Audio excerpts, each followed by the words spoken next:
मी हर्षा ठाकरे, जिल्हा परिषद शाळा खुपरी, केंद्र जामगर. माझा विषय स्त्री सक्षमीकरण काळाची गरज या विषयावर बोलत आहे.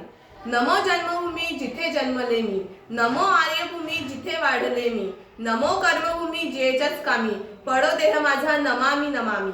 या उक्तीप्रमाणे संपूर्ण जीवन दुसऱ्यांसाठी समर्पित करण्याचे सामर्थ्य जिच्यामध्ये आहे, समाजातील नवनिर्मितीचा अंकुर फुलवण्याची ताकद जिच्यामध्ये सामावली आहे, समस्त दानवी वृत्तींना नष्ट करण्याची शक्ती जिच्यामध्ये आहे, वेळ प्रसंगी दुर्गेचे रूप धारण करून समाजातील वाईट वृत्तींचा नाश करणारी, उत्सवातही राबराब राबणारी, कुटुंबाच्या काळजीत स्वतः संपूर्ण विसरलेली, कुटुंबाचे विश्व समजणारी, स्वतः वेळ काढून स्वतःसाठी वेळ नसणारी एक जीवनसर मूर्ती म्हणजे स्त्री.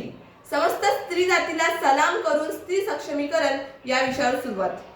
अहो मंडळी, अहो मंडळी, माझा आवाज वर चढून चालणार नाही, कारण मी एक मुलगी आहे. मी माझ्यापासूनच सुरुवात करते. मी माझ्या कुटुंबातली तिसरी मुलगी. मी खूप जणांकडून ऐकलं होतं माझ्या बाबांना मुलगा हवा होता. मला प्रश्न पडतो, लोकांना मुलगाच का हवा असतो? आम्ही मुली एवढ्या सुंदर, हळव्या, कष्टाळू, तरी समाजात मुली वाढवताना एवढे कठीण का वाटते? मला कुठे बाहेर पडायचं झालं तर तू कुठे चाललीस, कधी चाललीस, कशाला, कुणाबरोबर, कधी येणार, असे एक ना अनेक प्रश्न पडतात. पण असे प्रश्न मुलांच्या बाबतीत पडतील असे नाही.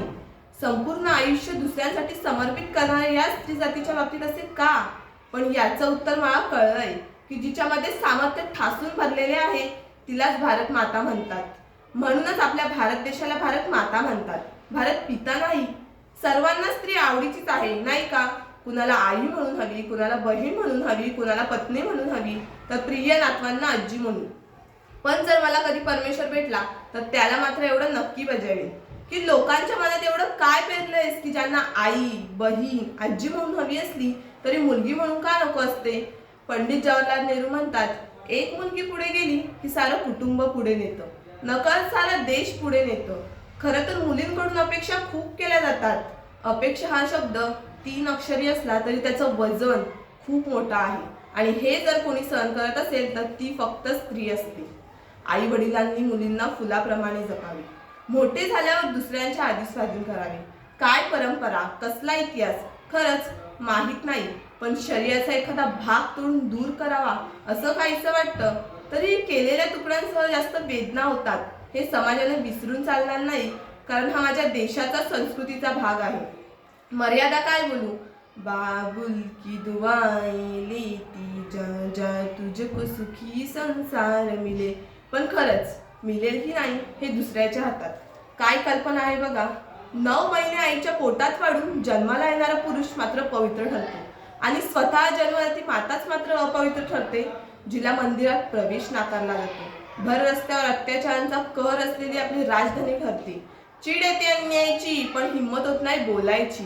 चीड येते अन्यायाची पण हिंमत होत नाही बोलायची, कारण ओसाडणाऱ्या अश्रूंना शपथ असते ती आई वडिलांच्या संस्कारांची. माझं एकच मागणं आहे की मला समजून घ्या. गेले 350 वर्षापूर्वी हिरकणीचा दात घेऊन हिरोजींच्या हातून खणा नारळाची ओटी भरून रायगडाच्या बुरुजाला हिरकणीचे नाव दिले. तो आदर्श आणि त्या घडविणाऱ्या स्त्री चालते बोलते विद्यापीठ जिजाऊ होत्या. अहो अंधार पडला, उजेडाला पहाटेचा दिवा पाहिजे. अहो अंधार पडला, उजेडाला पहाटेचा दिवा पाहिजे. या महाराष्ट्राला पुन्हा जिजाऊचा शिवा पाहिजे, पुन्हा जिजाऊचा शिवा पाहिजे.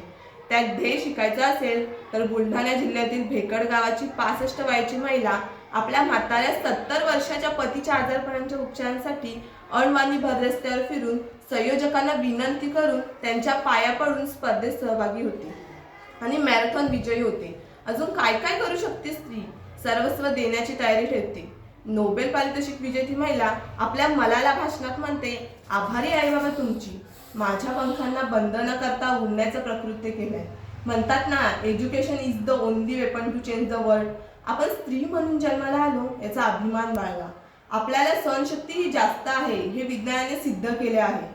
प्रतिकूल परिस्थितीला पेलण्याची ताकद देते हे कधीच विसरू नका, आणि जीवनाला सामोरे जा. ज्यांच्यापासून आदर्श घ्यावा अशा अनेक स्त्रिया तुम्हाला माहिती असतील.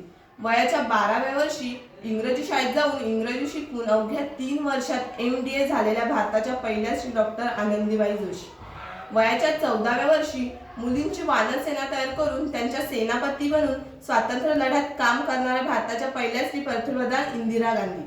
ज्या काळात पतीच्या मृत्यूनंतर पत्नीला सत्ती जावे लागत होते, त्या काळात आपल्या पतीकडून शिक्षणाचे धडे गिरून शेणादगडाचा मारा सहन करून स्त्रियांच्या शिक्षणासाठी पुढे होणाऱ्या भारताच्या पहिल्या स्त्री शिक्षिका क्रांतिज्योती सावित्रीबाई फुले आज मेधा पाटकर सामाजिक तत्वांवर लढा देत आहेत.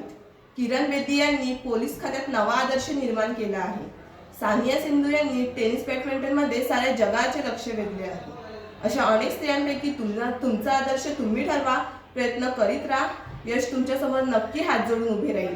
आपल्या देशाची अर्धी लोकसंख्या म्हणजे स्त्रिया. अशिक्षित राहिल्या तर आपल्या देशाचा उत्कर्ष का नाही ना. म्हणून स्त्री म्हणून जन्माला आलो याचा अभिमान बाळगा. जाता जाता एवढंच म्हणेन, अंधाराच्या फळका प्रकाशाचे वेध घे. सामर्थ्याच्या शस्त्राला अस्मितेची धार दे. दास्यांच्या शृंगाला विवेकीची साथ दे. परंपरेच्या वेदनांना कंठामधून वाट दे. उद्याच्या भगिनींना स्वातंत्र्याची भेट दे. एवढं बोलून मी माझे भाषण संपवते. जय हिंद, जय भारत.